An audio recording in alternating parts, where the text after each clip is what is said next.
Imagine waking up one morning and the money in your wallet, every coin, every note, is suddenly worthless.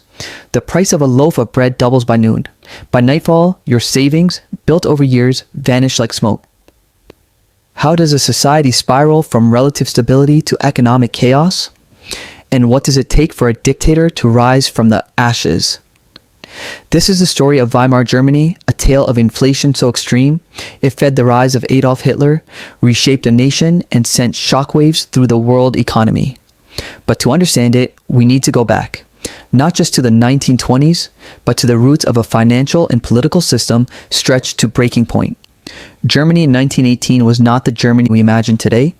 It was a defeated empire, humiliated on the world stage and burdened with the kind of debt no nation should bear. The Treaty of Versailles demanded reparations of 132 billion gold marks, a staggering sum equivalent to hundreds of billions today. For a country whose economy had already been ravaged by 4 years of total war, this was a crushing blow. But reparations alone don't create hyperinflation. To see the full picture, we need to understand Germany's financial system at the time, and the key figures steering it. The Reichsbank, Germany's central bank, was responsible for issuing currency, and the politicians of the Weimar Republic, a fledgling democracy, were desperate to stabilize society while paying off enormous debts. Their solution? Print more money. At first, this seemed manageable. Inflation is not always catastrophic. It can even help a struggling economy by eroding debt, but Germany was about to experience what economists today call hyperinflation, a runaway scenario where prices double every few days, and money loses meaning entirely. To understand why Germany's inflation became so extreme, we need to trace the origins. It began with World War I itself. Germany had financed much of its war effort, not through taxes, but through borrowing and printing money. By 1918, the government owed astronomical sums and had already devalued the mark significantly. Then came the Treaty of Versailles, demanding reparations to France, Britain, and others. Germany tried to pay in gold or foreign currency, but reserves were low. So the Reichsbank began issuing more marks to buy foreign currency. This created a dangerous feedback loop. Printing more money to pay debts caused the mark to fall further, which meant more money had to be printed to buy foreign currency. And by 1922, the system was teetering. The situation escalated further when France and Belgium occupied the Ruhr, Germany's industrial heartland, in 1923 after Germany missed a reparations payment. In protest, the German government encouraged passive resistance. Workers went on strike, but the state continued to pay their wages, financed by printing even more money. The result? Prices skyrocketed by the hour. By late 1923, Germany was in freefall.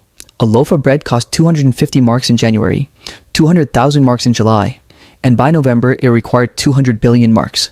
People carried cash in wheelbarrows. Workers were paid twice a day so they could spend before the money lost value.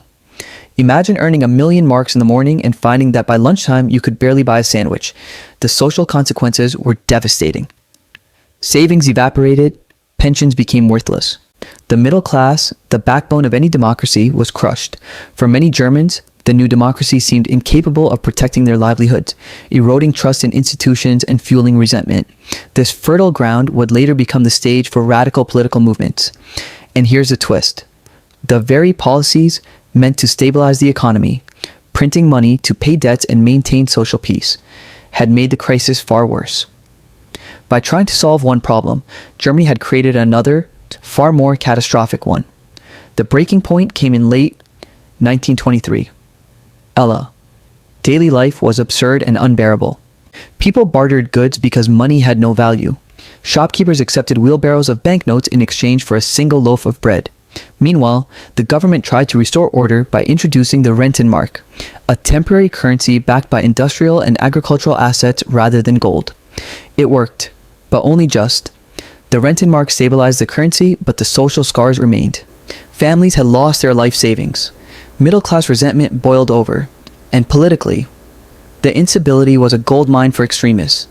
Hitler and the Nazi Party, small and marginal before, began to gain credibility by promising order, economic recovery, and revenge against those who had humiliated Germany on the world stage.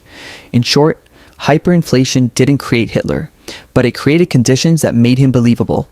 When money loses its value, fear and anger replace reason. The masses crave someone to blame, and someone to promise salvation.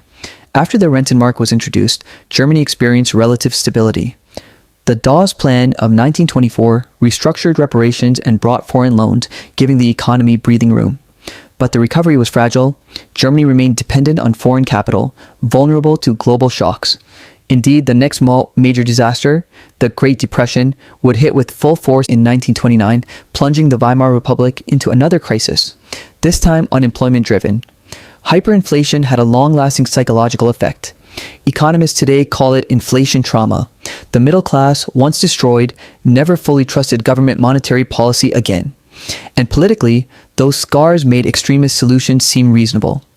Hyperinflation is not just history. Venezuela, Zimbabwe, and even some aspects of modern financial crises show eerily similar patterns. Excessive debt, political instability, over-reliance on printing money, and social unrest. In Venezuela, bread now costs hundreds of thousands of bolivars, and the middle class has been decimated. The parallels are chilling. When institutions fail to maintain trust in currency, chaos can follow. Shocking data reminds us that inflation is not just numbers on a chart, it has real human consequences: poverty, dislocation, and political radicalization. History's lessons remain urgent today. So, what can we learn from Weimar Germany? First, unchecked money printing without structural economic reforms can destroy savings, social trust, and political stability.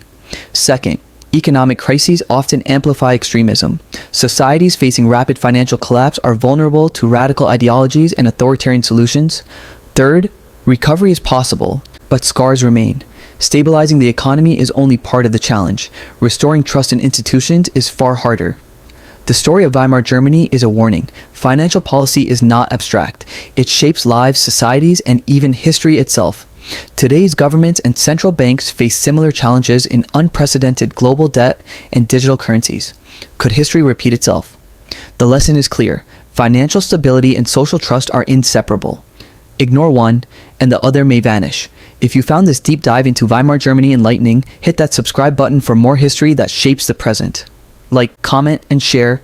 Let's explore the stories that reveal how our world came to be, and what they warn us about the future. History doesn't just repeat, it whispers, shouts, and sometimes it warns.